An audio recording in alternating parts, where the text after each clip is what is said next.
আসসালামু আলাইকুম প্রিয় দর্শক, আপনারা জানেন যে বিএনপির ভারপ্রাপ্ত চেয়ারম্যান তারেক রহমান সাহেব উনি দেশে আসবেন, 25শে ডিসেম্বর আসবেন। তো উনি দেশে আসার জন্য ট্রাভেল পাসের জন্য আবেদন করছিলেন। ওই সেই ট্রাভেল পাস উনি পাইছে আর কি শুক্রবার দিন, ওই লন্ডন অনুযায়ী বিকালে আর কি ট্রাভেল পাস পেয়েছেন তারেক রহমান।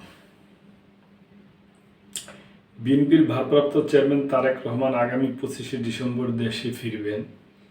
সম্প্রতি ট্রাভেল পাস নেওয়ার জন্য দূতাবাসে আবেদন করছিলেন তিনি। শুক্রবার সেই ট্রাভেল পাস পেয়েছেন তিনি। শুক্রবার বিকেল 5:30টার দিকে নিজের ফেসবুকে দেওয়া এক স্ট্যাটাসে এ তথ্য জানিয়েছেন তারেক রহমানের মেয়ে জাইমা রহমান। জাইমা রহমান লেখেন যে আলহামদুলিল্লাহ বাবা আজ কিছুক্ষণ আগে ট্রাভেল ডকুমেন্ট হাতে পেয়েছেন। এদিকে বিগত কয়েকদিনের তুলনায় বিএনপির চেয়ারপারসন বেগম খালেদা জিয়ার শারীরিক অবস্থা আরও বেশ স্থিতিশীল বলে জানিয়েছেন চিকিৎসক। শুক্রবার বিকেলে সংবাদ সম্মেলনে এ তথ্য জানিয়েছেন বিএনপি চেয়ারপারসনের ব্যক্তিগত চিকিৎসক ও দলের স্থায়ী কমিটির সদস্য অধ্যাপক ডাক্তার AJZM জাহিদ হোসেন।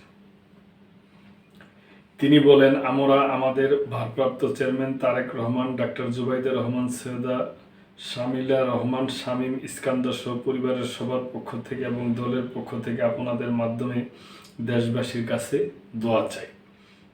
যেভাবে বেগম খালেদা জিয়া মেডিকেল বোর্ডের অধীন দেশি বিদেশি চিকিৎসকদের সমন্বয়ে গঠিত মেডিকেল বোর্ডের চিকিৎসা উনি নিতে পারছেন।